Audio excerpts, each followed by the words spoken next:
Buenos días a todos. Buenos días. Les damos la bienvenida a la sexta edición de Metodologías Proyectuales, organizada por la Oficina de Proyectos Académicos de la Facultad de Arquitectura. Esta edición, sobre la forma en arquitectura, será llevada a cabo en 2 días de ponencias. En este primer día contaremos con 4 bloques. Los 2 primeros bloques tendrán lugar en la mañana. Luego tendremos un break de almuerzo y retornaremos a las 3 p.m. para continuar con los bloques de la tarde. Les pedimos por favor no retirarse del auditorio durante las ponencias. Habrán recesos entre cada bloque. Para iniciar, contamos con la presencia de Ángeles Maqueira, coordinadora de la Oficina de Proyectos Académicos de nuestra facultad. Damos pase a Ángeles, que nos brindará unas palabras para iniciar el evento.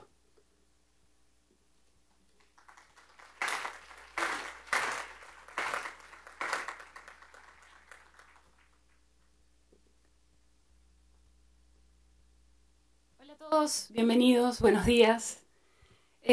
Solamente para agradecerles a todos por su presencia, especialmente a los profesores que van a compartir hoy día y mañana sus experiencias académicas y proyectuales, y compartir un poquito también con nuestros alumnos las actividades que se vienen. Vamos a contarles un poquito lo que vamos a hacer este año desde la facultad y desde la oficina. Empezamos con metodologías proyectuales el día de hoy. Ya saben que este evento trata sobre la forma en arquitectura. Hemos tenido ediciones anteriores con temáticas diferentes y al finalizar los días de metodologías vamos a lanzar una encuesta para que construyamos entre todos la temática del próximo año. También tenemos el evento de Biennial Sessions que se va a dar en agosto. Es un viaje académico que realizan los estudiantes, van a ir acompañados de algunos profesores, entre ellos Brunella, que está liderando el proyecto, y se van a ir a ver la Bienal de Venecia. También tenemos el Workshop Amazonas, que es como una versión de ese viaje más local. Vamos a hacer un trabajo en la comunidad de Leimebamba. Eso está dirigido por los profesores Fuyi y Ortiz. Y también se va a dar en agosto y es un poco para explorar un territorio de repente al que no nos acercamos cotidianamente, pero que también necesita de la mirada de la arquitectura. A inicios del próximo semestre vamos a inaugurar la 13ª exposición anual, en donde por esta vez vamos a tener que separar las muestras en 3 ambientes distintos. O sea, es la primera vez que vamos a hacer eso, porque ya somos una carrera bastante grande. Y estamos saliendo de la versión híbrida, de la versión virtual, y retomamos los montajes con maquetas y modelos físicos y presenciales. Les vamos a avisar oportunamente para las fechas de esto. Se viene también el Congreso de la Cátedra UNESCO, cuyo tema va a ser bordes urbanos, y que se va a plantear con un workshop, que también es una cosa diferente que estamos tratando de hacer este año, y les vamos a avisar oportunamente todo eso, tanto a los profesores, porque vamos a requerir de su apoyo, y a los alumnos. Finalmente, la exposición va a cerrar con un conversatorio en el que los alumnos en esa ocasión van a ser los panelistas y nos van a contar un poquito de los proyectos que han sido llevados a exposición, y además son alumnos seleccionados especialmente por cada taller que eligen los equipos de profesores para que representen la línea de los talleres. Y por último, comentarles que tenemos una revista académica en la facultad, se llama LIMAC, y este año, de hecho en estos 2 días, estamos lanzando los números 11 y 12, que primero aparecen en la versión en línea y eventualmente van a aparecer también muy pronto en librerías. Bien, todo esto es lo que construimos como equipo. Ustedes van a ver gente de negro rondando por todos los ambientes el día de hoy, corriendo, tomando fotos, coordinando cosas. Ese equipo es el equipo que está construyendo estos eventos, al que también quiero agradecer porque siempre hacen cosas de muy alta calidad. Y en esta ocasión también nos están apoyando los chicos del taller de modelación, que también los deben conocer, sobre todo los cachimbos. Bien, con esto dicho, les doy nuevamente la bienvenida a todos y pasamos a la siguiente parte. Gracias.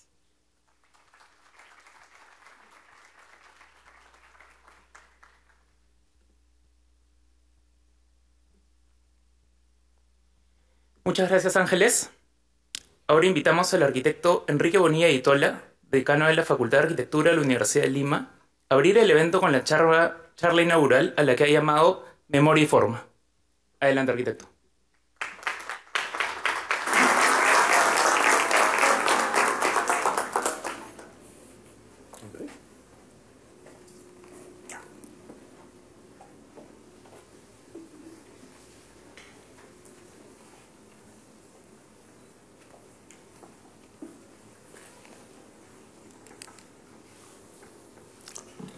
¿Qué tal con todos? Buenos días y muchas gracias por la invitación y felicitaciones al comité organizador de este evento que creo que era muy esperado. Y la verdad que tengo que decirles en principio que estoy muy entusiasmado de haber participado o participar ahora de esto y ver, ¿no? Porque obviamente como decano estoy mirando las cosas que se van haciendo y la verdad que he visto el trabajo que se ha desarrollado y bueno, mientras esto sucedía, yo tenía el compromiso de hacer una charla inicial, una charla en la cual quería plantear algunos temas. Uno de esos era memoria y forma. Y en realidad no sabía muy bien de qué hacerlo y un día caminando, cuando vi los primeros esbozos de afiche que se hacían sobre esto, reparé en un proyecto, una obra en realidad de Aldo Rossi que me parece fantástica y dije, esto es lo que hay que hacer. Vamos a hablar de Aldo Rossi, pero vamos a hablar de Aldo Rossi desde la perspectiva de lo que probablemente no se conoce, ¿no? Que es el Aldo Rossi teórico. Bueno, he preparado un texto, así que lo voy a leer. Y como ya lo dije, esta charla va a versar sobre un libro que se llama La autobiografía científica de Aldo Rossi. No sé si tengo más ahí. Ya. Decía Jorge Luis Borges que no se engurecía de los libros que había escrito, sino de los que había leído. A mí me pasa lo mismo con ciertos libros de arquitectura. La arquitectura de la ciudad de Aldo Rossi es uno de ellos, y creo, como lo he dicho varias veces, que con Hace una arquitectura de Le Corbusier, Complejidad y contradicción en la arquitectura de Robert Venturi y Delirios New York de Ren Koolhaas, son los libros fundamentales del siglo XX, aunque este último, el libro de Koolhaas, lo sea también de lo que va al siglo XXI. Sin embargo, el libro del que quiero hablar es otro de Aldo Rossi, por supuesto, La autobiografía científica, porque creo que es más pertinente al tema que hoy nos convoca y que es la forma arquitectónica. En principio hay que decir que se trata de libros distintos, como lo señala el propio Rossi. En la arquitectura de la ciudad, mi primer libro, dice Rossi, identificaba ese mismo problema que el de las relaciones entre forma y función.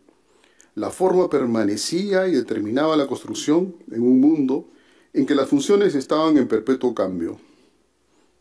En la autobiografía, como su nombre lo indica, es un libro más personal y reitera este interés que siempre le ha producido la relación entre las formas y las cosas.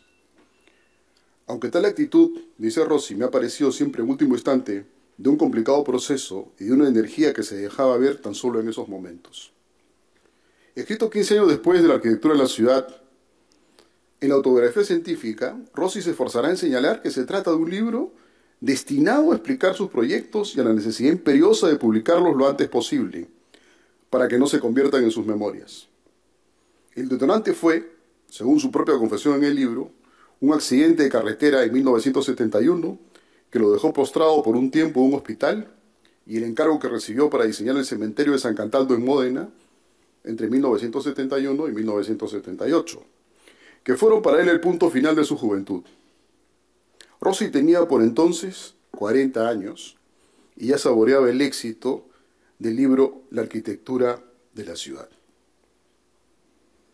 La autobiografía científica fue publicado recién en 1981 por el Massachusetts Institute of Technology Press y tuvo rápidamente traducción a varios idiomas, entre ellas la primera versión en castellano, que es de 1984.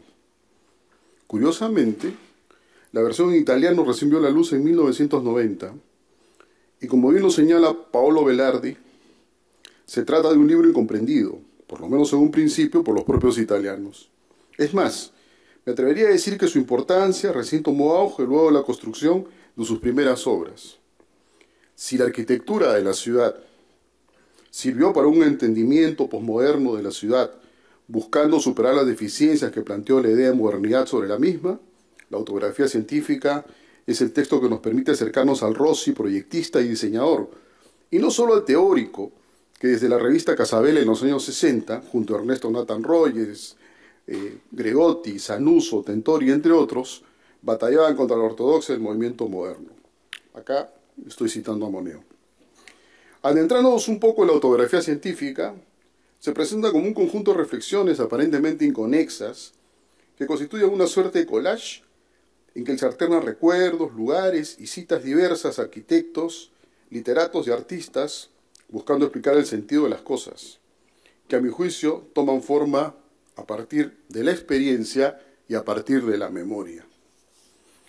Tomando el texto de referencia, la autobiografía científica, es que me he permitido escoger dos de las obras más representativas de Aldo Rossi, reseñadas entre otras en este libro, que son El cementerio de San Cataldo, de Módena, y El Teatro del Mundo, esa efímera construcción que se realizara con ocasión de la Bienal de Venecia de 1979-1980. El cementerio de San Cataldo de Módena, 1971-1978. Alberto Ferlenga, con ocasión de una exposición que curó para el MAXXI, Museo Nazionale de Belle Arti, Secolo XXI, denominada El arquitecto de la città, el arquitecto y las ciudades, preparó un libro al que tituló Aldo Rossi i miei progetti raccontati, Aldo Rossi y mis proyectos recontados, donde se publican las memorias descriptivas que Rossi hizo para cada uno de sus proyectos. En ello se puede observar cómo Rossi utiliza estos documentos técnicos, es decir, las memorias descriptivas, para hacer descripciones poéticas de futuras obras. Cuando se refiere al cementerio de San Cataldo en Roma, Rossi dirá lo siguiente: el cementerio como edificio es la casa de los muertos. El origen de la tipología de la casa y de la tumba no se distinguían. La tipología de la tumba y de las construcciones sepulcrales se confunden con la tipología de la casa: corredores rectilíneos, espacios centrales, tierra y piedra. Solo las formas más antiguas unían en la cueva el culto de los muertos con el culto de los no vivos. La muerte expresaba un estado de pasaje entre dos condiciones cuyos límites no eran precisados. Pero la urna en forma de casa de los etruscos y la tumba del panadero experimentan para siempre la relación entre la casa desierta y el trabajo abandonado. Desde entonces, la referencia del cementerio se ubica en la arquitectura del cementerio, de la casa, de la ciudad. Este proyecto de cementerio no se desvía de la idea de cementerio que cada uno posee. La traducción es mía. El lado más personal de este proyecto, sin embargo, estará establecido en la autobiografía científica, donde Rossi señalará lo siguiente: el proyecto del cementerio de Módena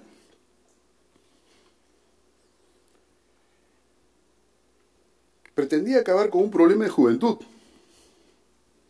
el de la muerte como representación. Ya sé que eso no es la mejor base para la explicación de un proyecto, y aún lo es menos para la mediación o meditación osteológica a la que me he referido. Por otra parte, en este proyecto aún se daba claramente una mediación entre la cosa y su representación. Rafael Moneo, en un artículo que preparó como parte de su curso de composición arquitectónica en la Escuela Técnica de Arquitectura Universidad Politécnica de Cataluña, composición arquitectónica es lo que nosotros diríamos teoría de la arquitectura, señala cómo la memoria se convierte en tipología, en el sentido que le da Quatremer de Guincy, de ser el origen de las formas, y no como suele normalmente entenderse como un modelo a seguir. La tipología sin transgresión se vuelve improductiva y rompe con la impronta racionalista que Rossi quiere dar a partir de pensar la arquitectura como construcción, o como cosa construible, siguiendo los principios enunciados por Alberti en el 480. Dirá Moneo al respecto: el primer concepto que se maneja en tal relación es el de tipología. El cementerio se entiende como una casa, la casa de los muertos, la tumba. El cementerio es una casa desierta, abandonada. Esta idea de casa abandonada, de despojo, estará presente en toda la obra y hace que se le prive de aquella su condición de casa de los vivos, al perder sus atributos, sin llegar a convertirse en ruina. Tal es el ejercicio que se propone a lo largo de todo el proyecto, la casa desolada. Para lograr su propósito, Rossi señalará como referente las casas bombardeadas durante la Segunda Guerra Mundial, que por lo general eran cascarones de mampostería vacíos que habían perdido sus entrepisos de madera y sus carpinterías debido a los incendios. Se trata de una arquitectura muerta, que seguramente está en su memoria. De niño, Rossi es niño durante la guerra, y que rescata como valor expresivo, como lo destaca nuevamente Rafael Moneo. El valor expresivo se confía a lo inacabado, a lo falto, a lo carente. La casa vive en gentes que ya no necesitan protegerse del frío. La ocupan los vivos al recordar a los muertos. Los elementos de arquitectura, las ventanas, por ejemplo, no son los de esas casas de los vivos. Mantienen su condición formal en el muro, pero sin aquellos aditamentos, mecanismos, complementos que los harían ser utilizables, practicables. Si bien es cierto que la referencia tipológica es adecuada para referirse a la escala arquitectónica, por así denominarlo, no es menos para referirse a la escala urbana. Es una sección del cementerio, ahí se puede ver un poco, son los dibujos del proyecto, y miraremos un poco la escala urbana. O mejor dicho, la escala microurbana, que tiene el cementerio como espacio público. Aquí el referente tipológico será el propio cementerio, en la forma como fueron concebidos por los higienistas de principios del siglo XIX, y que en el neoclásico recogerá dentro de su impronta de producir espacios seculares, o en todo caso semi-religiosos, retirando los entierros de los camposantos vecinos de las iglesias, como es en el caso de Lima, ¿no?, el cementerio presbítero maestro. Dirá nuevamente Moneo sobre este tema, pero esta idea de casa abandonada, despojada, va acompañada de otra dimensión tipológica distinta, aquella que entiende el cementerio como forma tipológica de recorridos rectilíneos porticados. Alude ahora directamente al tipo de edificio que utilizará como referencia en el proyecto, el cementerio clásico. Es interesante observar en el diseño del cementerio de San Cataldo en Módena como un proceso que empieza desde una lectura muy personal sobre la vida y la muerte. La vida y la muerte de un arquitecto, que sin encontrarse a la mitad de camino de la vida y que se va enriqueciendo con la construcción de tipologías, la casa de los muertos, o con metáforas, la casa desolada, o referentes tipológicos históricos, el cementerio neoclásico. Todos son parte de ese conjunto que para el caso del cementerio de Módena se construye sobre un solo eje de simetría, a diferencia de un cementerio aledaño precedente que lo hace sobre dos, y coloca sobre su eje principal los elementos. Primero un cono, conteniendo la fosa común, al centro un osario, en pabellones inscritos dentro de un triángulo, y finalmente un cubo, como santuario de los muertos en la guerra y los cuerpos traídos de otro cementerio. El conjunto está circundado por un recorrido perimetral y central aporticado.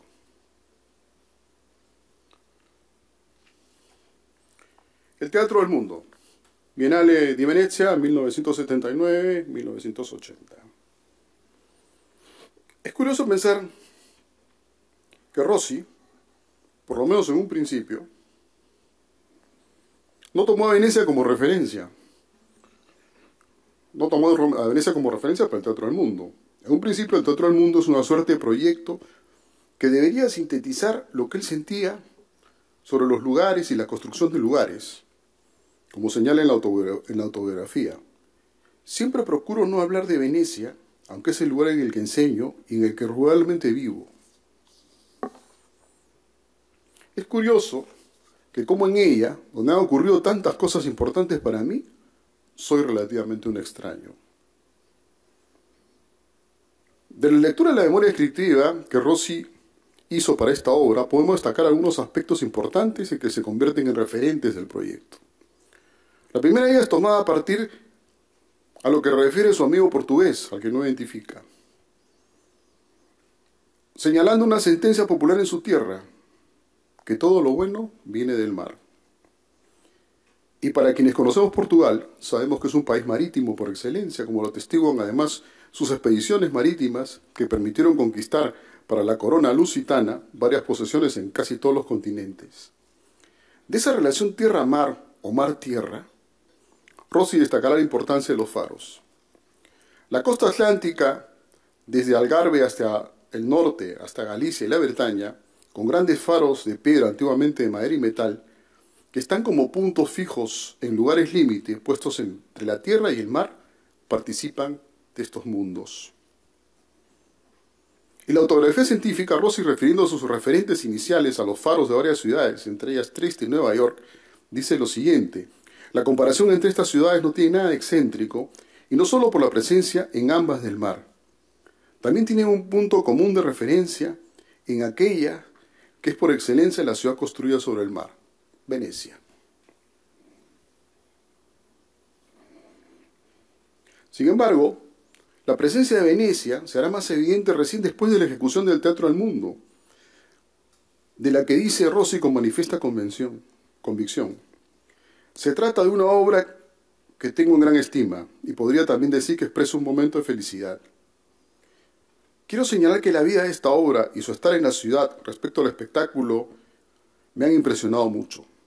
Desde la ventana del teatro que flotaba en el agua, veía pasar los vaporetti y las barcas como si yo estuviera en una de ellas. Y esas barcas se introducían en la imagen del teatro, constituyendo la verdadera escena, fija y móvil a la vez. En esta obra se hace evidente otro concepto importante en la obra de Rossi, el locus, el lugar. En la arquitectura de la ciudad, Rossi había señalado que la ciudad estaba unida a hechos y a lugares, que además la ciudad era el locus de la memoria colectiva. En relación a la ubicación del Teatro al Mundo, en Venecia diría lo siguiente: siempre he afirmado que los lugares son más fuertes que las personas, el escenario más que el acontecimiento. Esta es la base teórica no solo de mi arquitectura, sino de la arquitectura en general. En esencia, una posibilidad de vida. He comparado todo esto con el teatro. Las gentes son como los actores. En el momento que se encienden las luces del escenario, quedan sumidos en acontecimientos a los que podrían haber sido siempre extraños, como en definitiva lo son. Las luces de las candilejas, la música, no es diferente de una tormenta de verano o de una conversación sin rostro. Sin embargo, como bien lo dice categóricamente Daniel Libeskind, el Teatro del Mundo pertenece a Venecia, pero no solo a Venecia. Refleja los contornos, pero también los niega. Para más adelantarte, señalar que la arquitectura de este teatro resplandece con esa interioridad encantada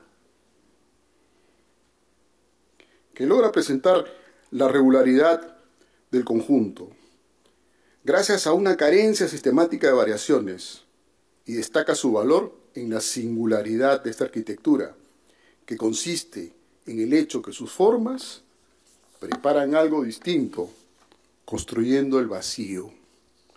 La masa metafísica de Venecia constituye el punto de Arquímedes, porque aquí, en Venecia, ya no hay espacio. Colofón. Cuando Vitruvio define en el libro primero, capítulo 3, que un edificio debe construirse con atención a la firmeza, comodidad y hermosura, utilitas, firmitas et venustas, no habla de la forma sino de la belleza.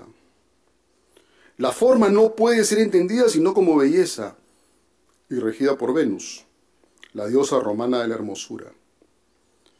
Más tarde Luis Kahn dirá que el diseño no es construir belleza.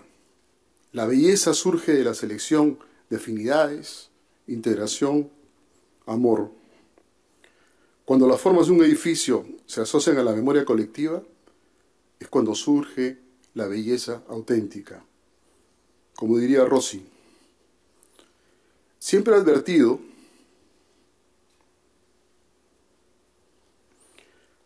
aún más allá de las analogías, cómo la belleza es el lugar de encuentro entre sustancia y significados diversos. Nada puede ser bello, una persona, una cosa, una ciudad, si está referido solo a sí mismo o a su propio uso. Con este pensamiento he podido dejar atrás las más banales y conocidos valores de la arquitectura, viejas afirmaciones de los trataístas filtradas por el positivismo del siglo XIX. La belleza buscada es una función sin imágenes, vuelta sobre sí misma. El gran teatro del mundo es la memoria de la vida, como el cementerio de Módena es la memoria de la muerte. Creo que ahora, dirá Rossi, ahora que estos proyectos pueden entenderse en relación con las estaciones y las edades de la vida, entre la casa de la infancia y de la muerte está el teatro o la casa de representación. Y no estoy hablando de temas, y aún menos de funciones, sino de formas en que la vida y por lo tanto la muerte se manifiesta. Aldo Rossi murió a los 66 años, el 4 de septiembre de 1997, en un accidente de tráfico cerca a Milán. La autobiografía científica terminó siendo el libro de sus memorias. Muchas gracias.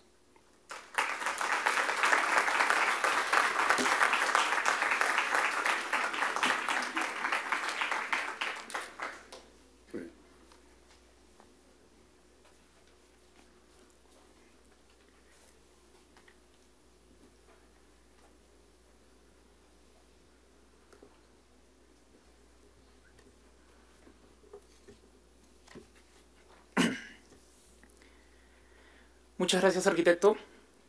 Ahora daremos inicio al primer bloque del evento. Para esto, necesitamos que nos apoyen con algunas indicaciones. Los ponentes realizarán sus presentaciones y al finalizar cada una contarán con 5 minutos de preguntas. Si hay preguntas en el auditorio, se les alcanzará el micrófono. Si hay preguntas en línea, pueden escribir al módulo de preguntas y respuestas.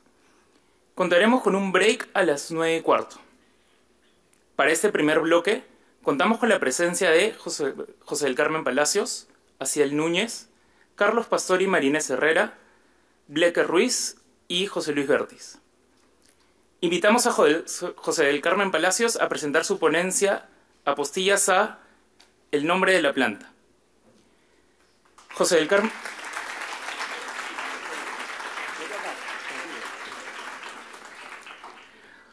Carmen Palacios es arquitecto graduado de la Universidad Ricardo Palma, posee un máster en arquitectura otorgado por la Fundación Politécnica de Cataluña, así como un máster en teoría práctica del diseño arquitectónico. En la actualidad, se desempeña como docente de los talleres de proyecto básico y vertical de la Facultad de Arquitectura de la Universidad de Lima. Adelante, José.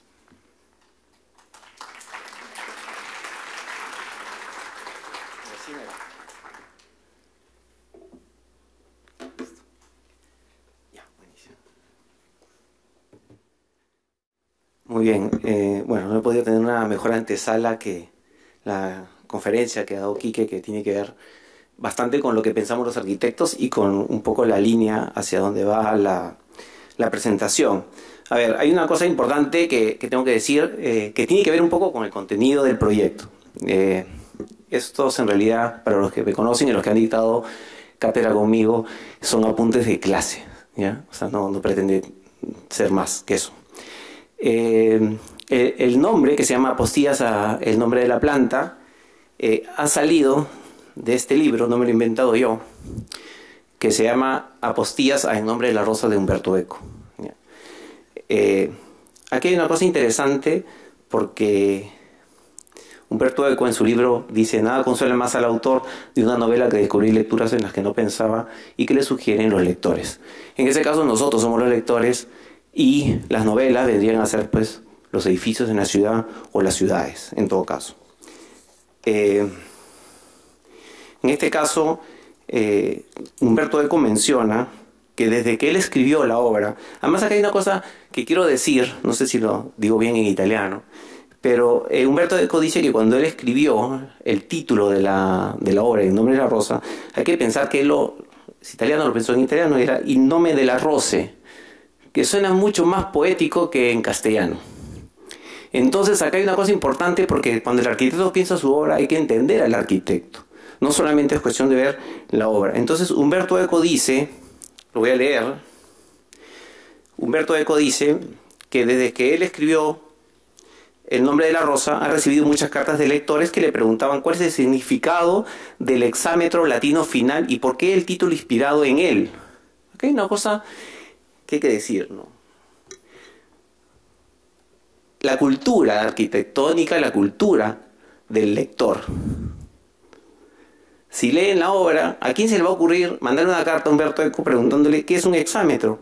Que es un verso de la poesía épica, de la sátira y la didáctica, que consta de 6 metros. O sea, tendría que tener una cultura para entender lo que Umberto Eco nos quiere decir.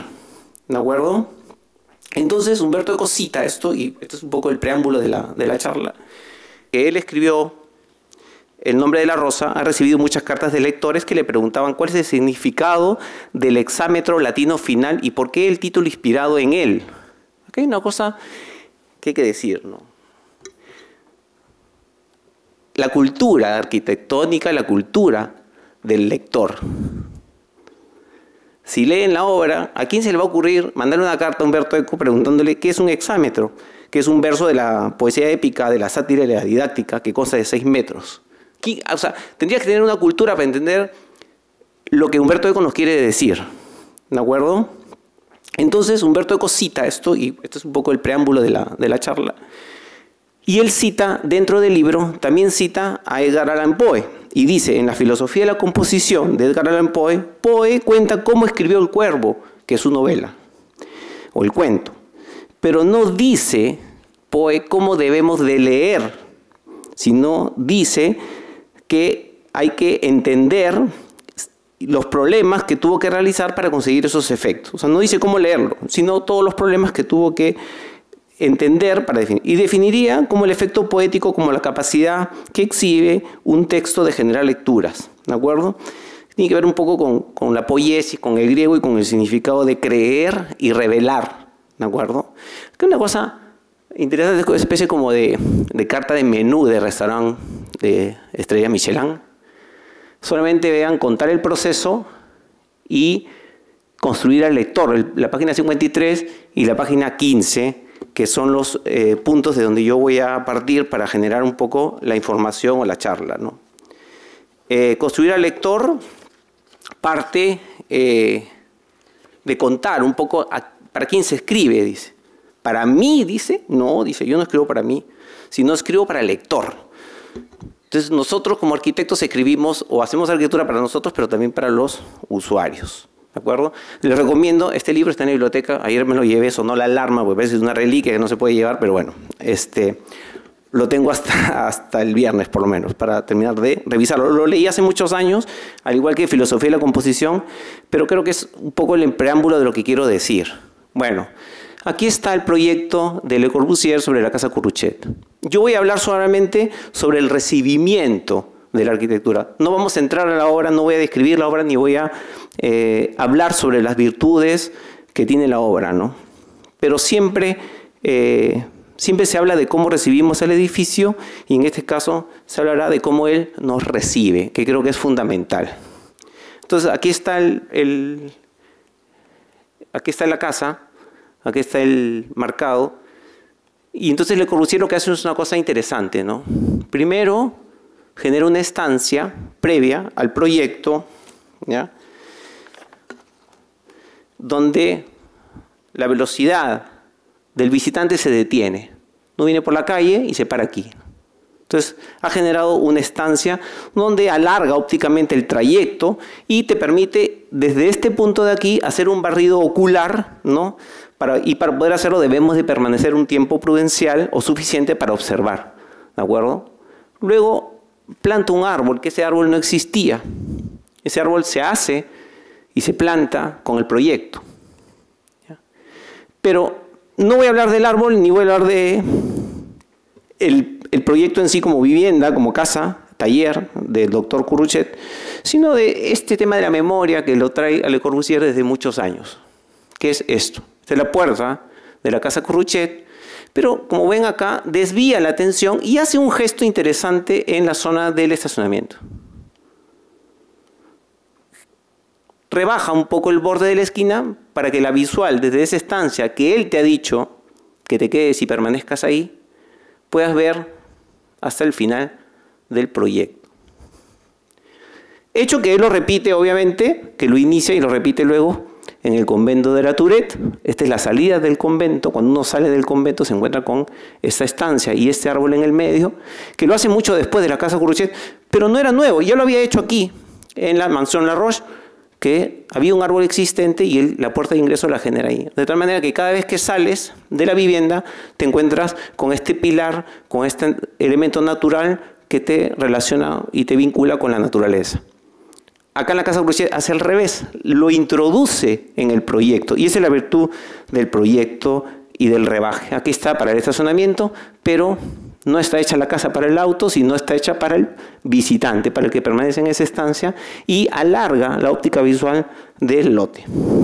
Luego seguimos hablando de otro proyecto que tiene que ver con la casa que le hizo a sus padres con Pierre Jeanneret, con su primo, y que tiene que ver con sus viajes, que tiene que ver con la memoria, con el conocimiento y la cultura arquitectónica previa al proyecto. Aquí hay un texto que encontramos en la obra del Corbusier sobre Choisy, ¿no? Donde Choisy ilustra esta disposición con una perspectiva y una planta, ¿no? Y muestra cómo desde los propileos la estatua de Minerva, aquí está, es el único monumento que se ve impidiendo ver el erección. Noción de forma como concepto más fluido, que está a menudo unido con el parámetro del tiempo, lo que implica el movimiento. Eso lo dice Ricollet, citando a Ricollet. Le Corbusier emplea la misma experiencia. En la Petite Maison hace lo mismo, genera el elemento como Atenea, que vendría a ser la casa, vendría a ser Atenea, y lo que sería el Partenón vendría a ser la montaña. O sea, finalmente la arquitectura de Corbusier es un pretexto para entender el mundo en el que se encuentra y donde crea esa experiencia totalmente cultusensorial. No es ninguna casualidad porque en el viaje a Oriente hace estos dibujos y en su estudio de la Roi Jacobs en 1920 está aquí una imagen del Partenón que lo acompaña. O sea que finalmente la arquitectura, ¿de qué se construye?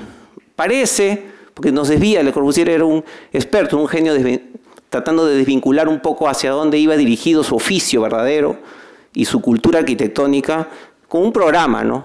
En el pequeño libro de la Petite Maison aparece la noción de forma como concepto más fluido, pero te plantea un programa, ¿no? La pequeña casa en realidad no es el tamaño de la pequeña casa, sino es la pequeña obra arquitectónica de Le Corbusier, o sea, como su joya apreciada del proyecto, ¿no? En este texto que aparece en el libro de Poética del Espacio de Gastón Bachelard, dice, ¿quién vendría a llamar la puerta abierta? Dice, se entra, no veo ya, perdón. Bueno, ustedes leen, ¿no? Ya está. Sí. No veo porque está muy pequeño acá y no lo tengo escrito. Pero bueno, es interesante. Le Corbusier hace este proyecto, lo diseña con su primo Pierre Jeanneret. No había el terreno, no existía el terreno, y luego va en busca de él, ¿no? Entonces acá hay una cosa interesante porque este es el plano original que lleva a buscar el terreno, ¿no? Este de aquí, que es una cosa interesante porque, claro, acá no está el cerco, el muro de cerco se construye mucho después igual, en este plano solamente he extraído la planta. Es una cosa interesante porque igual, ¿no? Vuelve a reducirte la velocidad, te genera una pequeña estancia, genera un hall aquí, y luego está la puerta que te introduce el proyecto. Pero luego reflexiona sobre esta idea inicial que él ya había bosquejado, ¿no? Donde está la montaña de Mont Blanc y donde está el lago Alemán. Y aquí está la pequeña casa, ¿no? El terreno. Pero no desvincula siempre al hombre con la naturaleza. Entonces, ¿qué hace Le Corbusier? Se ven acá, genera este elemento convexo, que hace que uno venga por acá y se introduzca a este lado y se quede permanentemente en la puerta antes de ingresar al proyecto, como está acá en esta secuencia arriba. O sea, Le Corbusier lo que quiere es que entres para que salgas. Un poco el efecto contrario a lo que sucede en Ronchamp.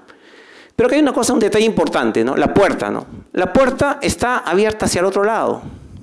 Como diría el maestro Ketglas, profesor de la escuela, dice, cualquier profesor en un curso de proyectos te lo hace girar, ¿no? Te dice, esa puerta está mal puesta, tienes que ponerla al revés para que entres y veas. Pero lo que él no quiere, casualmente, es eso.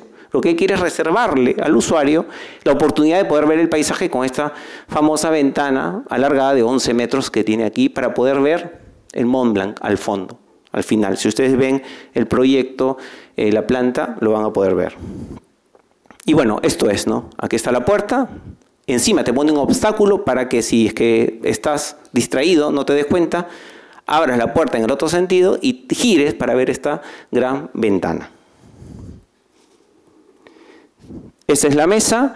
Este elemento no estaba en la planta original, si lo ven ustedes, este elemento que es la terma, no aparece aquí.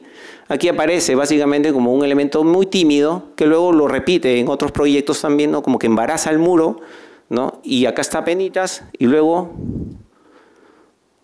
aparece y eso genera de alguna forma una estancia exterior previa a la estancia interior, ¿no? Y esta es la mesa y acá está la montaña. Pero Le Corbusier lo que hace es, te saca de la casa, o sea, te hace entrar para volver a salir, ¿no? Fiel a estos principios que están aquí. Generar una estancia para poder observar el mundo, no su arquitectura. Su arquitectura es un pretexto para ver el mundo.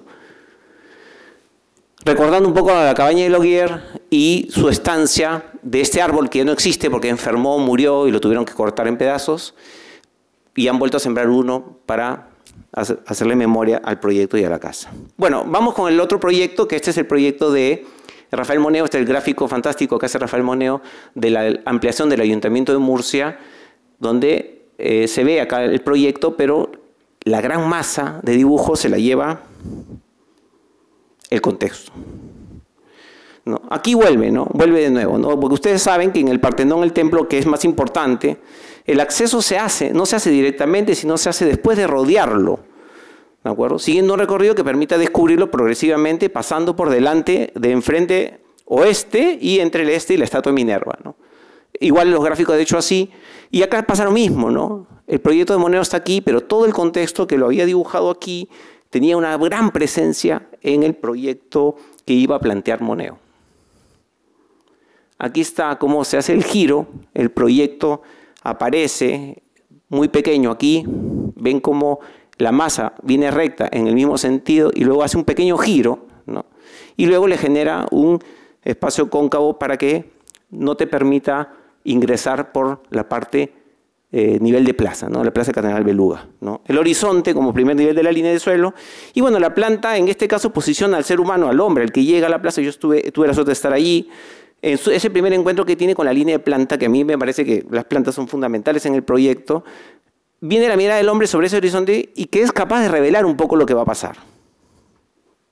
Aquí está el proyecto, no se ve, básicamente, pero es esto. Uno llega aquí, esta curva te aleja, la catedral es aquí abajo, uno llega por aquí, y esta curva te aleja hacia allá, y no solamente, sino que hace que te genere este quiebre para ingresar recién a una estancia previa para entrar al lobby del ayuntamiento. Aquí está la imagen más clara del foso. Y este es de la calle Frenería, cuando uno viene por acá arriba, donde está el punto verde, y viene por aquí, descubre el ayuntamiento, pero no pierde la visual hacia la catedral Beluga. Aunque Moneo, como todo buen arquitecto, siempre desvía la atención y nos dice que él saca referencias de otros lados, ¿no? Aquí hay una noticia donde Moneo asegura, ¿no?, que va a respetar la altura permitida y que no va a hacer el ingreso por la plaza principal porque no va a competir con la catedral. Y el último proyecto es este proyecto de los Smithson, el Economist, Este gráfico y este apunte es importantísimo por una sencilla razón, ¿no? La calle está en pendiente, no tiene esa pendiente tan exagerada, pero ellos la dibujan exageradamente para ser conscientes de lo que tienen que intervenir.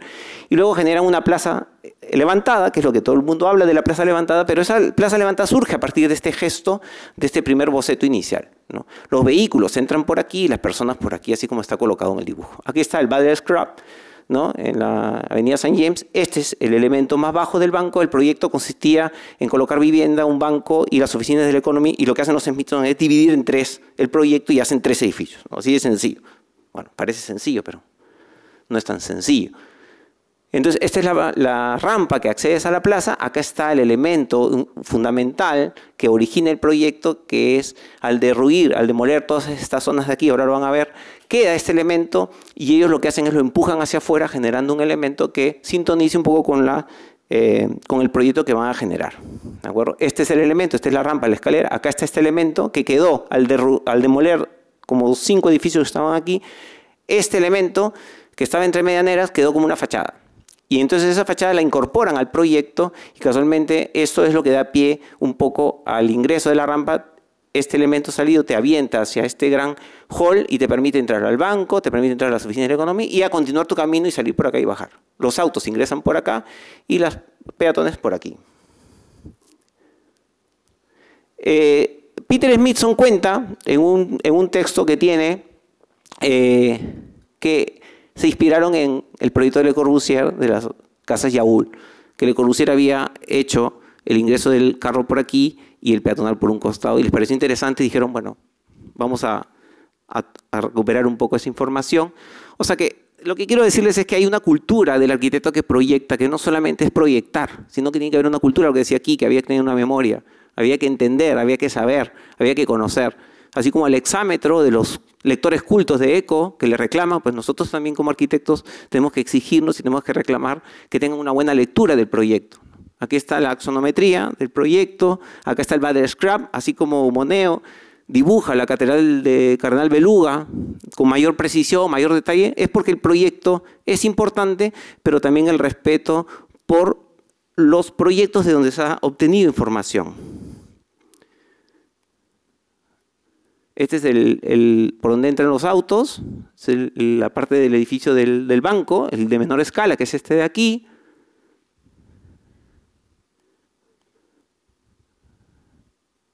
Acá está lo que les comentaba, ¿no? Tenía mucho mayor presencia que el proyecto. O sea, cuando uno hace arquitectura, tiene que ser respetuoso del material que te da la ciudad, el material que te da la historia, el material que te da el saber, el conocimiento arquitectónico. Aquí está la rampa, Smithson Plaza se llama, y por acá uno accede y se olvida del contexto, ¿no? Aquí aparentemente el contexto no existe. Esta es la maqueta, aquí está la foto aérea, aquí está el banco, aquí está lo que se le sale al Battle Scrub, aquí está el edificio de viviendas de menor escala y aquí están las oficinas de la sede del Economist. Es interesante porque desplaza, al hacer la rampa, desplaza la oficina del banco de tal manera que termina siendo el eje de remate de esta calle, ¿no? Con la sede del Economist atrás, ¿no? Un poco lo que hace Moneo también. Y bueno, para terminar, esta es una foto del Economist de la plaza interior y es una foto de los caminantes que se hace, está publicado en el libro de los Smithson, esa foto es más reciente. Y yo he escrito una frase que dice: la arquitectura debería permitirnos admirar el mundo que hacemos y a la vez darnos esa capacidad de revelar lo que somos. Y eso es todo, gracias.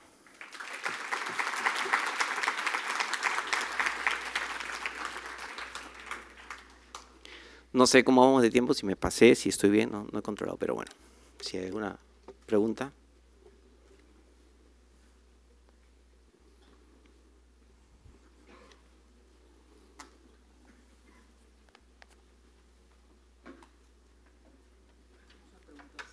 Ya. Sí, a ver.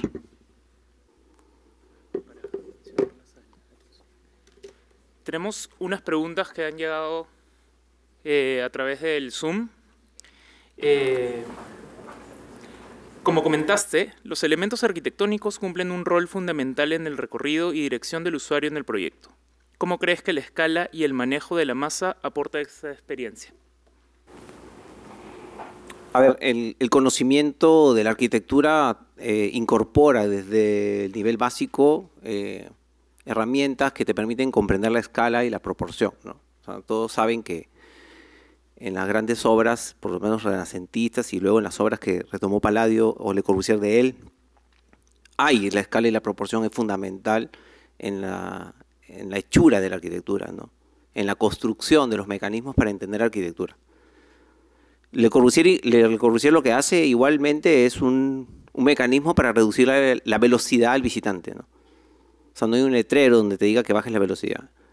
La escala, en el caso de la puerta de la Casa Curruchet y del convento de la Tourette y en muchas obras más que tienen, en Romcham también, lo que hace es frenar un poco la velocidad para que tengas tiempo de entender el proyecto. Entonces la escala obviamente cumple un rol fundamental. Pero no solamente es la escala del proyecto, sino la escala del proyecto en relación al paisaje o al contexto en el que se encuentra. O sea, yo creo que es fundamental. O sea, el controlar el vacío, controlar el lleno. Pero aquí lo que por lo menos lo que he querido plantear aquí es la importancia de saber la arquitectura, ¿no? Y a partir de ese saber es que puedes tú generar, es como una receta de cocina, ¿no? Publicamos unos ingredientes y a no todos les va a salir el mismo ají gallina, ¿no? Probablemente. Es cómo los combinamos y en qué momento colocamos cada ingrediente. El buen arquitecto, llamémoslo así, el de los hexámetros, el que lee, el que se culturiza, el que entiende los proyectos, el que se preocupa por entender la obra arquitectónica construida, es aquel que es capaz de entender lo que el arquitecto quería hacer. Por eso que no existe el referente, lo que existe en realidad es lo que el arquitecto nos quiere decir del proyecto. Lo decía Álvaro Siza, decía un proyecto no es el proyecto en sí, sino es lo que nos habla del contexto en el que se encuentra. Eso quiere decir que pero ¿qué edad tienen, pues? ¿Qué edad tienen Rencolcas, Álvaro Siza, Gerson de Meuro? ¿Qué edad tienen? Tienen más de 80 años. Pero nosotros los vemos su obra, que parece contemporánea porque entienden el mundo en el que viven. Pues nos podemos saber las biografías, Rafael Moneo. ¿Qué edad tienen ellos? Siguen proyectando, el mismo, bueno, Niemeyer, longevo, pero todos han proyectado y siguen proyectando y siguen leyendo y siguen aprendiendo de las circunstancias de cómo se mueve la ciudad, ¿no? O sea, que creo que la escala sí es importante como mecanismo, pero creo que es parte de un gran sistema que configura la arquitectura que debemos de luchar todo el día por tratar de entenderla.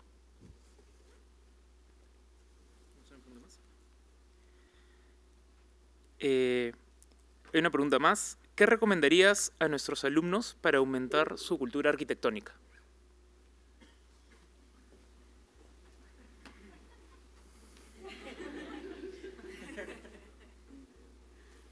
Es la única manera. Es la única. Nos cansamos, ¿ah? Nos cansamos.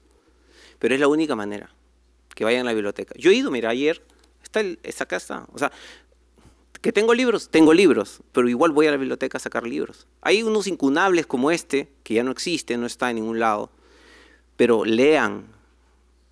Pero no solamente lean revistas de arquitectura, lean obras de arquitectura, o sea, lean libros donde el arquitecto hable de su obra, no lo que José del Carmen dice de la obra de Le Corbusier. Lo que yo he dicho es lo que yo entiendo de la obra de Le Corbusier. De repente hacemos una sesión espiritista, sale Le Corbusier y dice, es una patraña, saquen a ese estafador de aquí. Bueno, es lo que yo entiendo, porque tengo los bocetos, porque tengo los instrumentos de dibujo, tengo las condiciones de él, de cómo ha proyectado los libros, y entiendo. Moneo también, el Teatro de Sabatra en Libia, que donde Moneo dice que él sacó el retablo, yo creo que es una desviación, básicamente. Es parte de su cultura, probablemente, que ha leído tanto, y ha viajado tanto, y conoce tanto, y escribe tanto, que en su subconsciente ha aparecido la imagen y él la vincula con eso probablemente. Pero no creo que lo haya sacado textualmente, ¿no? Ha dicho, me lo voy a copiar. El problema está en los que ya copian a Moneo, ¿no? Imagínense. O sea, una fotocopia desgastada de una brillante idea procreada con la cultura arquitectónica. Yo lo único que les recomiendo es que lean, que busquen libros de autor, que traten de saber, de aprender más, que escuchen a sus profesores. Nosotros para estar acá, o sea, estamos trabajando en nuestra cultura. Lo que hacemos acá no es trabajo. O sea, para mí, venir aquí a hablar de arquitectura, a hablar de lo poco que sé, no es trabajo. Yo hablo del trabajo interno, del que hace el docente, para culturizarse. viajen, lean, cuestiónense, cuestionen arquitectura, agarren una planta, pregúntense qué sucede aquí, pregúntense qué sucede aquí, qué sucede en la planta, pregúntense. ¿Por qué entro por esa puerta? ¿Por qué tengo esa ventana al frente? ¿Por qué tengo un árbol al medio? ¿Ese árbol se repite en todas las obras? Sí. En la arquitectura de Le Corbusier sube siempre, si no se han dado cuenta, porque para Le Corbusier la casa es un templo, como los templos griegos, que se subía. Pero los Smithson también. Esa planta donde subes al Smithson Plaza, igual, también subes. También tiene que ver con esa idea de los griegos, de tener un espacio público previo, un aforo para la gente. También tiene que ver, pero está en su subconsciente. ¿Por qué? Porque son personas que leen mucho. Cuando los Smithson se encuentran, una anécdota ya para cerrar la pregunta, cuando los Smithson se encuentran con Louis Kahn, que Louis Kahn estaba desaparecido mucho tiempo, le preguntan, Louis Kahn, ¿dónde has estado? Dice. Y Louis Kahn decía, he estado en un mundo llamado Le Corbusier. Si usted ven las obras de nuestros amigos, de Ricardo Flores y Eva Prat, tienen ahí los libros de Louis Kahn, los revisan. ¿Para copiarse? No.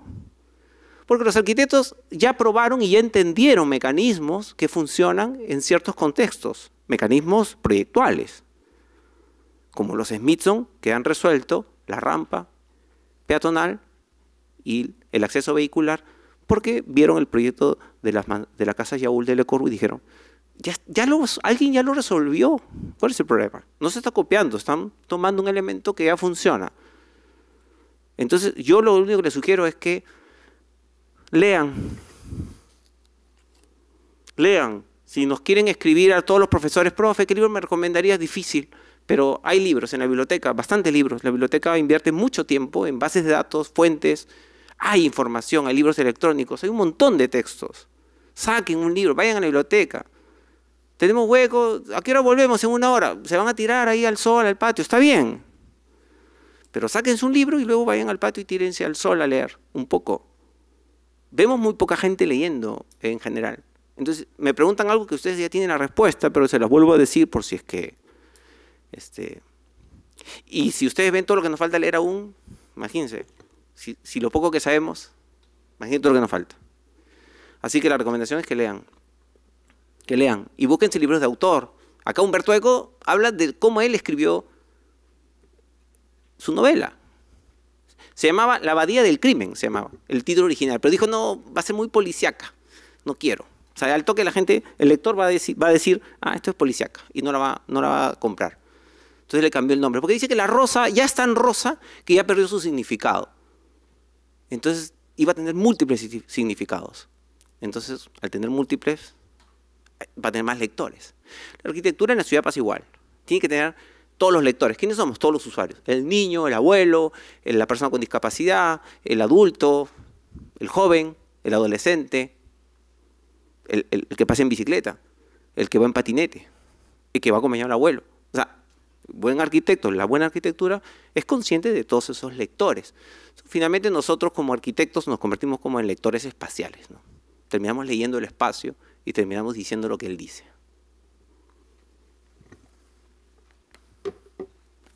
¿Listo? Gracias.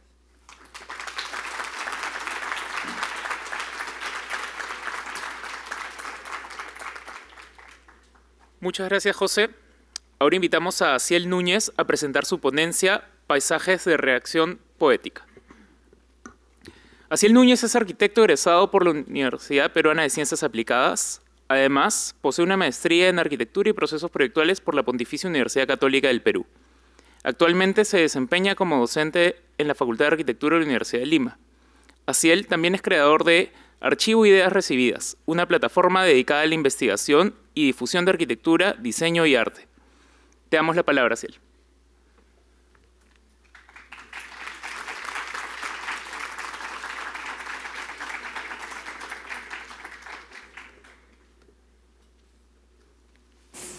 A ver, voy a cerrar esto.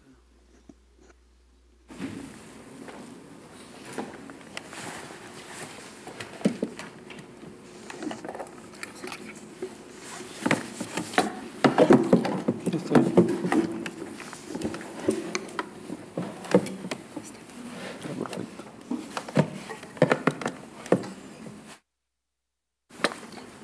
Hola, a ver. Bueno, gracias por la invitación. Primero, para comenzar con esta presentación, que la he llamado Paisajes Reacción Poética, es una investigación en diseño, pero me gustaría poder presentar algunos antecedentes para que se pueda entender o conectarlo de cómo he llegado a esta investigación de diseño, proyecto, que es de repente lo último que he estado trabajando en los últimos 3, 4 años. Y para eso me parecía importante comenzar hablando de archivo de ideas recibidas, ya que es un proyecto que en los últimos 5 años aproximadamente, que surgió como una casualidad, me ha llevado a conocer una serie de experiencias y de proyectos, de personas, y conectarlos entre sí para yo mismo poder repensar lo que estoy haciendo o lo que estaba haciendo y pensar en nuevos proyectos. Este proyecto tiene en la actualidad, o he realizado en la actualidad, aproximadamente unas 200 entrevistas. Entre ellos seguro ven muchas caras conocidas también, algunos profesores en esta universidad. Y de los cuales son personas de las que he aprendido mucho y que me han servido, como mencionaba, para replantear muchas cosas. En un inicio el proyecto surge como una casualidad, que me invitaron a ser jurado en un taller en Londres, en Bartlett, y a partir de eso me parecía importante poder yo llevarme algo a cambio de esta experiencia. Y fue así como comienza un poco el proyecto. Y acá están un poco de las fotos de casi todas las personas entrevistadas hasta la fecha. Por ahí me falta actualizar algunas imágenes. Dentro de esto, o sea, lo comienzo con archivo de ideas recibidas, porque es de ahí de donde surgen una serie de conversaciones con los autores de estos, diría investigaciones más que proyectos. En la mayoría de casos son proyectos de las personas que he entrevistado, en algunos casos como John Hayduk, no lo pude conocer, pero son conversaciones o personas a las cuales yo conocí a través de estas conversaciones o estas entrevistas. Algunos de estos proyectos los menciono rápidamente porque creo que ahí no se ve el detalle. Son Tom Main con Strange Networks, Le Corbusier con Objetos de Reacción Poética, de donde viene un poco el nombre, Richard Long, Peso Bonel Richhausen, Greg Lynn, John Hayduk, Ann Holtrop, Smiljan Radic, Gordon Matta Clark, Marcela Correa, Andrew Kovacs con Archive of Affinities, Oswald Matthias Ungers, que fue de alguna manera maestro de Rem Koolhaas, Levius Woods, al cual conocía pero pude entender mejor gracias a Tom Main, Neil Denari, que fue la persona que me conectó con Tom Main, de hecho, y Wolf Prix, que fue una de las primeras personas que me comenzó a hablar de inteligencia artificial, mucho antes de este boom de este último año, y cómo esa inteligencia artificial ya la utilizaban en su práctica profesional o la práctica de su oficina, Kub Himmelblau. Y de todo esto, un poco hablando también, pensando en cómo yo abordo esta investigación o este proyecto que estoy realizando. Lo llamo investigación porque no concluye necesariamente en un solo proyecto, en un edificio. Uno de los elementos que más resalto o que guían mi exploración es esta lista de acciones sobre la materia o acciones sobre la forma que establece Richard Serra, como de alguna manera yo lo entiendo como estudiando también lo que él puede hacer con los diferentes materiales para lograr sus obras. Y es una lista de la cual yo busco crear o busco aplicar sobre la serie de exploraciones que yo estoy realizando hasta ese momento. Esas exploraciones se han visto también plasmadas en muchos de las experiencias de mis alumnos. Todos estos son trabajos de mis alumnos en diversas universidades, enseñando con distintos también arquitectos, de los cuales han sido una fuente de inspiración, al igual que estas entrevistas. Y lo ponía como en contraposición de gente con mucha experiencia y gente que recién está comenzando, alumnos que recién están comenzando, que también sirven como nutren este punto de partida. Y es ahí donde comienzo con exploraciones para lograr crear estas o manipular unas formas vinculadas al paisaje, pero en este caso, por mis intereses, siempre partían de lo digital, de lo algorítmico, de lo paramétrico, pero en el camino de desarrollar una serie de proyectos y congelar estas animaciones para lograr estos objetos escultóricos, llamémoslo, pero no tenían ninguna función ni ningún fin, también me daba cuenta, llegaba a la conclusión de que me faltaba algo. O sea, era un proyecto que buscaba imitar o rescatar elementos de la naturaleza, pero también lo notaba como algo, digamos, vacío de información. Por lo cual muy rápido planteaba un proceso y llegaba al fin cuando hacía digamos, este render, ¿no? Es ahí que justo mezclado con otras experiencias que estaba teniendo en ese momento, trabajando con algunos ministerios, también comenzando a trabajar con sistemas de información georreferenciados, comienzo a hacer una investigación a la cual mucho tiempo después le doy este nombre, sobre los paisajes que han sido modificados a lo largo del país, en este caso por la extracción de recursos naturales, y específicamente llegué a esta, no sé si decirle, tipología de paisajes mineros y la huella que dejan en el paisaje dependiendo del mineral que se extrae y de la ubicación que tiene y la etapa en la cual se encuentra esta extracción de recursos o de minerales, ¿no? Esta investigación que comienza de una manera muy técnica, que comienza catalogando información de una manera de hecho muy rigurosa, entendiendo las escalas, las ubicaciones, los minerales que se extraen, sirven como un estudio de alguna manera formal, entendiendo cómo se generan estas formas, para poder comenzar a crear nuevamente, o sea, regresar a esta exploración digital, pero ya con un punto de partida o con una guía que iban a ser estos paisajes que reaccionan o que se crean a partir de una serie de variables, en las cuales en el proceso que yo comenzaba a estudiar o comenzaba a aplicar, aplicaba estas variables de manera otra vez paramétrica, procedural, a partir también de animaciones, en las cuales depende cómo manipulo estas variables que yo mismo iba definiendo, iba pudiendo recrear estos paisajes exagerando algunas de estas variables, exagerando las verticales, trabajando con positivos y negativos, manipulando acciones sobre la materia, viendo escalas muy pequeñas, ¿no?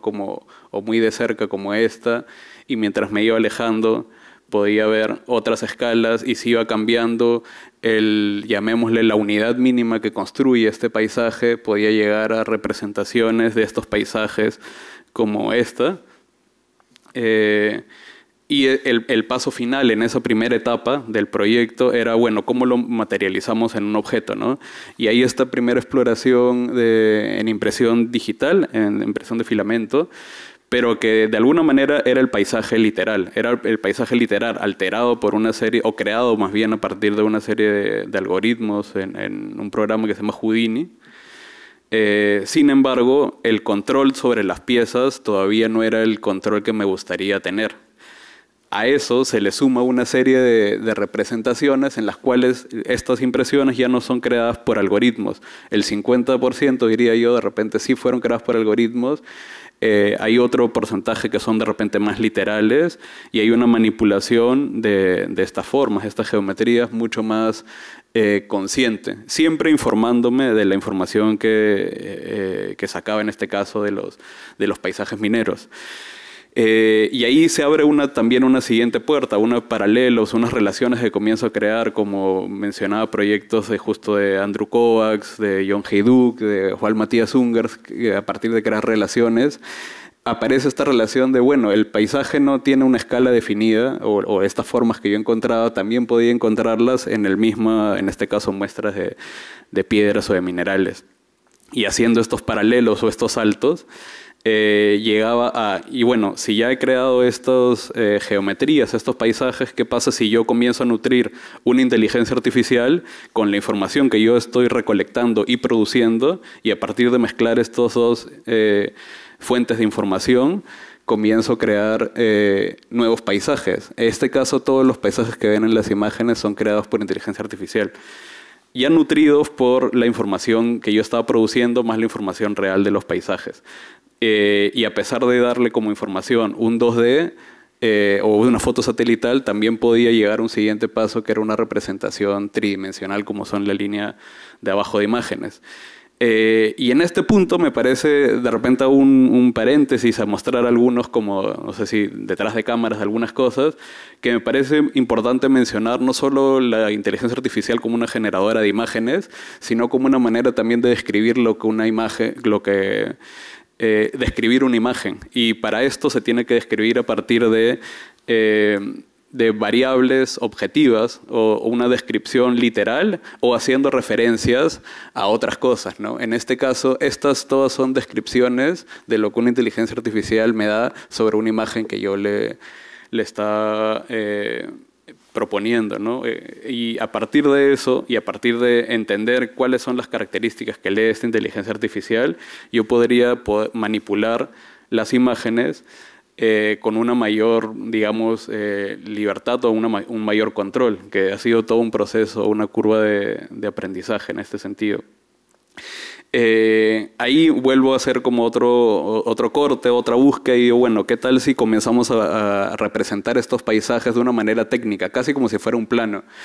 Y comienzo a hacer unos dibujos a mano y en inteligencia artificial. Estos son esos híbridos entre los dos y estos son los dibujos que fueron hechos de manera, bueno, digo a mano porque ha sido un proceso mecánico, pero esta ya es la versión un poco digitalizada, pero con una rigurosidad que es la misma rigurosidad que tendría un plano de construcción o un plano arquitectónico, un plano de trazado. Creo que ahí se puede ver todas las líneas que son necesarias para poder construir una de estas formas complejas. Y también este era un aprendizaje que venía de haber estudiado, haber conversado con Greg Lynn y haber entendido el proyecto de Embryological House y cómo se iban generando estas formas, pero cómo él tenía un control absoluto de cómo se deforma la forma, valga la redundancia. En este punto ya hay una búsqueda más consciente de crear objetos tridimensionales y en estos objetos tridimensionales comienzo a crear un nuevo paisaje, un paisaje de alguna manera sintético a partir de asignarle variables a las formas, variables de sustracción, variables de intersección, variables de adición de elementos y cómo cada forma cada geometría se transforma en un elemento tridimensional que a la hora de interactuar entre sí me produce este catálogo de este paisaje sintético, como lo llamaba. Y en este punto surge otra vez la necesidad de, para cerrar un capítulo, o mi manera de cerrar cada uno de estos capítulos es tridimensionalizando el objeto en físico, llevándolo a la vida real. Era para mí en este camino la única forma de cerrar un capítulo y abrir una siguiente exploración. Y es ahí donde comienzo a probar, bueno, si esto fuera un paisaje, ¿qué podría ser cada uno de estos elementos? Comienzo a fragmentar todo este paisaje y entender que debido a que la generación de este paisaje sintético fue creado a partir de la interacción de geometrías complejas, las unidades, puedo entender cuáles son las unidades básicas para reproducir formas de alguna manera infinitas, ¿no? O volúmenes infinitos, que depende de la escala que yo le ponía, podrían convertirse en un elemento de mobiliar, un objeto de diseño, un espacio público o quizás también un edificio, ¿no? Esta escala sería la que yo la llamaría la escala de edificio. De alguna manera comienzo a establecer algunos detalles y comienzo a ponerle también como personas para ver, bueno, esto podría funcionar como un edificio y comienzo, según eso, a corregir y agregar nuevas variables al diseño, ¿no? Comienzan a aparecer estos, otra vez, hay un salto de ida y vuelta de otros procesos algorítmicos de, bueno, si quisiera crear este paisaje infinito a partir de la mínima unidad que yo he creado, ¿cómo podría crear una definición que cree esa unidad máxima? Entonces comienzo a meter o a regresar a con lo que un inicio comencé, ¿no? Que era esta generación de formas a partir de herramientas como Grasshopper, como Houdini, entre otras. Y lo llevo a su mínima unidad para que pueda ser una unidad que yo pueda entender y la pueda transformar a un un proyecto, en este caso sí arquitectónico, a diferencia de esa primera parte. Ese proyecto arquitectónico, ese elemento arquitectónico, podía convertirlo en este caso en una unidad como si fuera un espacio público, ¿no? Al hacer esta representación decía, bueno, ¿de qué manera yo puedo tridimensionalizar un círculo? Y cómo esas maneras de tridimensionar un círculo me pueden llevar a una escala determinada, que sería esta escala de un fragmento de un posible espacio público. Y así, a la hora de ponerle escalas, voy de la escala de edificio, escala de espacio público, a una escala más pequeña, más de repente manipulable e incluso, diría, factible de construir, porque tenía estas ansias, o tengo todavía estas ansias de poder construir estos elementos en escalas reales. Y comienzo a hacer un catálogo técnico de todas las piezas que podría hacer y en qué se podrían convertir, ¿no? Recibí un encargo de hacer unos platos para un restaurante muy conocido y dije, bueno, ¿cómo podría hacerlo con estas formas? Hago primero unos prototipos en impresión y después encuentro en el trabajo manual, ¿no? de la arcilla, a partir de combinar técnicas digitales de fabricación digital con técnicas manuales, hacer un molde en yeso, vaciar barbotina y trabajar la arcilla, una manera de llevarlo a una pieza física, pero con un mayor control de esa forma de los acabados. En este proceso largo de crear estas formas, surge la oportunidad o surge un siguiente problema con el cual me encuentro, que a la hora de convertir estos objetos en elementos físicos también tenía que decidir cómo iba a darles color. Y existen en el caso de la arcilla, por lo menos las técnicas que yo estuve aprendiendo, explorando, una manera de darle color a partir de los pigmentos, en muchos casos artificiales, y otra manera de darle color a partir de minerales naturales. Y en su reacción al calor producen estas erupciones y estas formas cristalizadas. Por lo cual me preocupé por regresar al inicio de la investigación y determinar cuáles eran los minerales que se extraían de estas minas para utilizar esos mismos minerales para darle color a estas piezas de arcilla, ¿no? Y entender, depende cómo yo manipulo la forma, en este caso eran variables que yo las manipulo de una manera más física. Ya no era escribir un algoritmo, sino era coger el esmalte y manipularlo y moverlo y ver a qué tanto calor produce tal tipo de erupción y qué tipo de combinación de materiales producen estas formas. Este capítulo, como que voy cerrando un capítulo, depende de la escala de trabajo, y abro otro capítulo. ¿Qué tal si ya no comienzo a trabajar con volúmenes, si no comienzo a trabajar con volúmenes macizos, si no comienzo a trabajar con pliegues? Y comienzo a hacer estas composiciones que son derivadas de la primera exploración y averiguo justo una técnica de cómo podría trabajar cómo podría llevarlo a una escala real. Esta escala real se convierte en estas bancas o mesas metálicas, ¿no? Que no surgen con la idea de hacer una mesa o no surgen con la idea de hacer una banca, surgen con la idea de llevarlo a un material real. Y estas piezas después voy explorando diferentes tamaños para ver cómo las podía ensamblar entre sí y también cómo podría insertarle o incrustarle algunos elementos, como en la composición inicial que se incrustaban estos elementos que eran como unos tubos.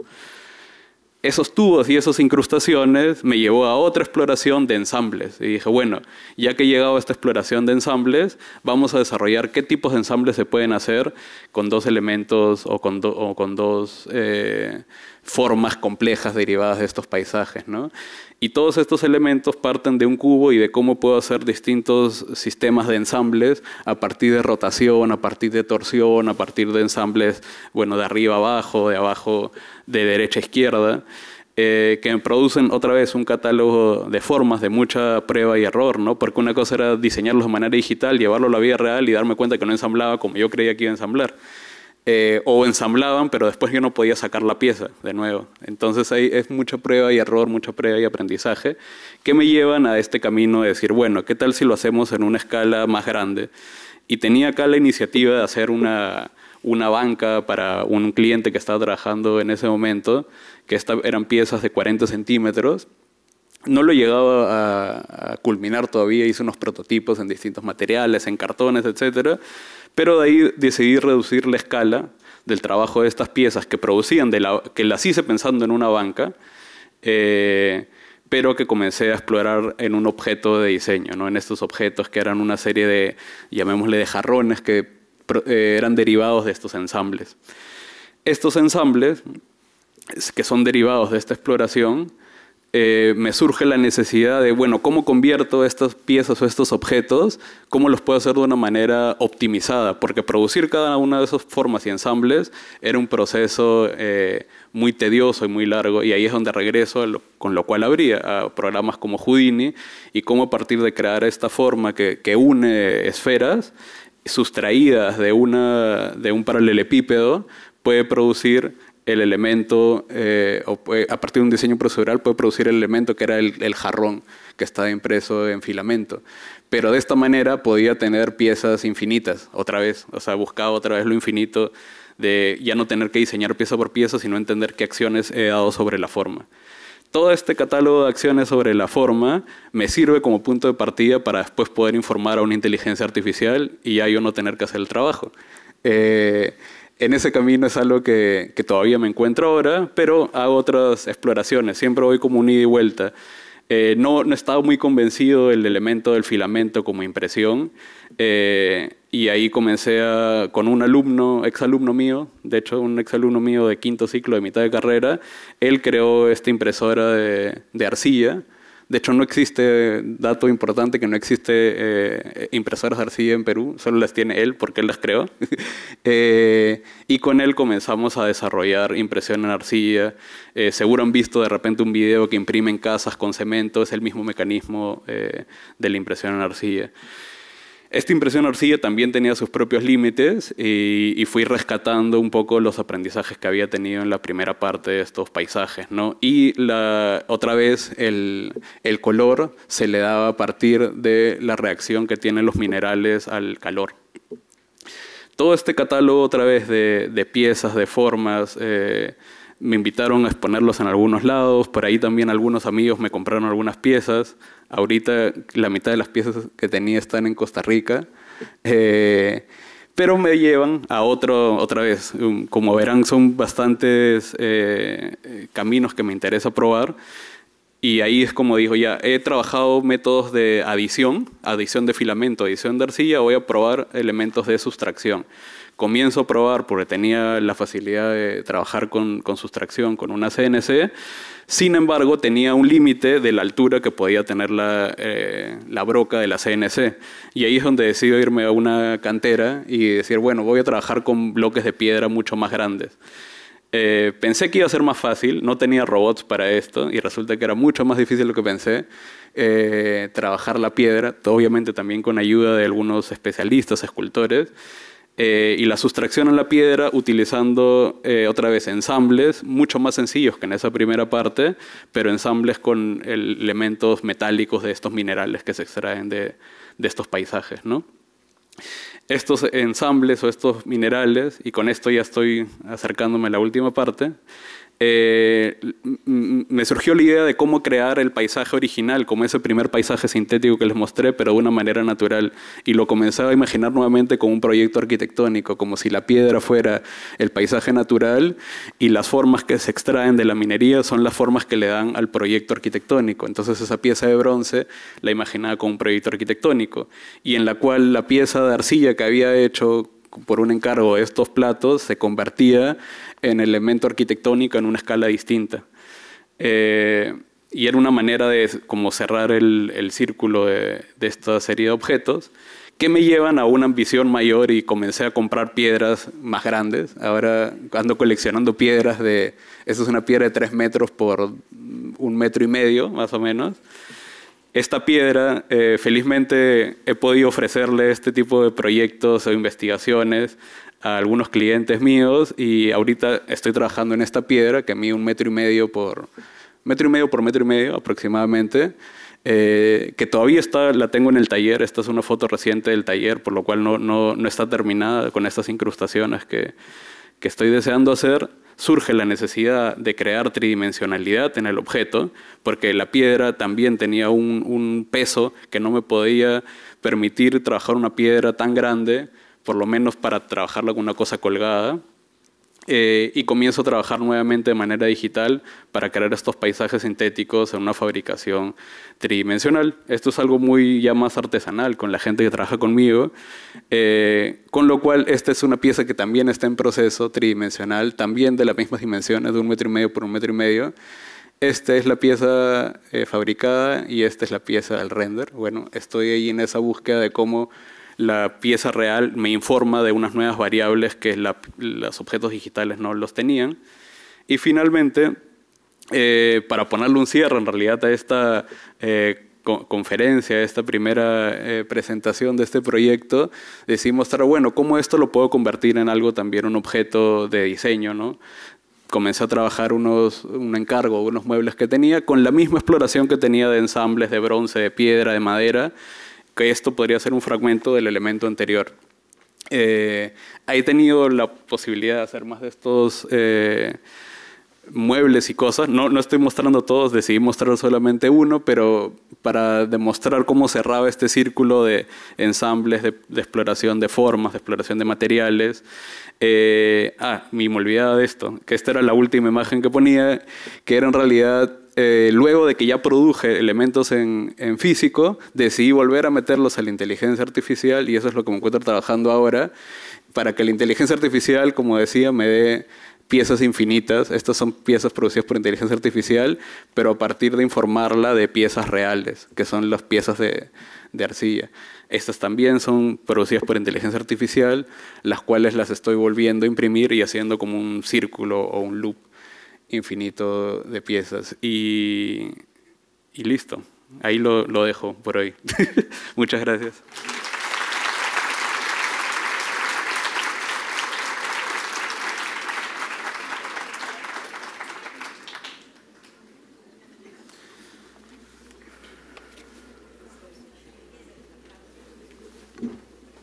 ¿Tenemos alguna pregunta en sala? No. Tenemos también una pregunta que nos ha llegado al buzón. ¿Crees que estos paisajes obtenidos a partir de la interacción de la lógica humana y la lógica artificial pueden introducirse en el proyecto arquitectónico dentro de pocos años o aún debe seguirse investigando sobre el tema?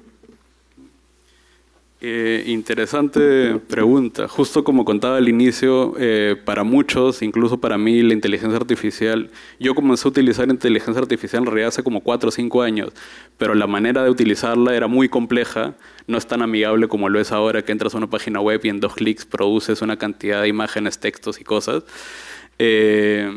Y en muchos casos también ha sido producto de polémicas, porque para tú producir cosas de inteligencia artificial necesitas una fuente de punto de partida.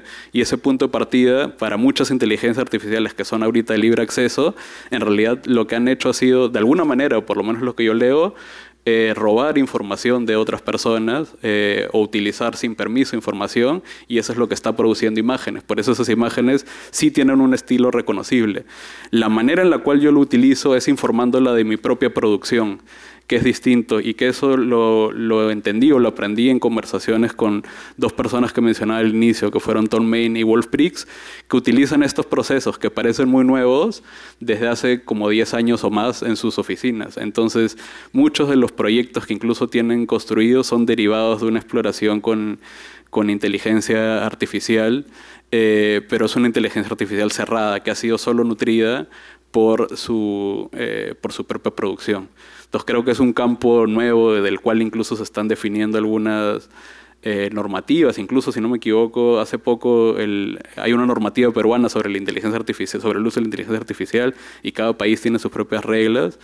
Creo que es súper útil y creo que deberíamos estar abiertos creo que ya no es ni siquiera el futuro, sino que es ahorita lo que se puede utilizar o que puede producir, pero igual hay que tener cuidado de cómo utilizarla, ¿no?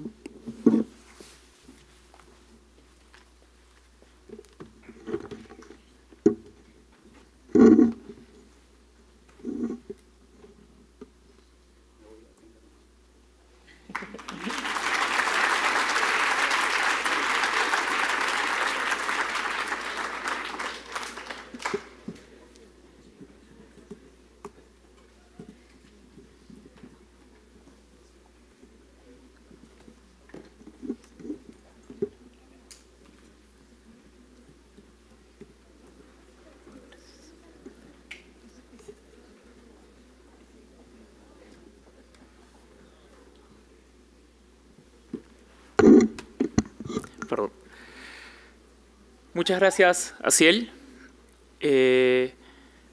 Muchas gracias a todos los que nos acompañan el día de hoy. Ahora pasaremos un break para luego continuar con el segundo bloque de ponencias que iniciará a las 9:45 en punto. Invitamos ahora también a Asiel y a José adelante para hacer una entrega del agradecimiento por su participación. Muchas gracias.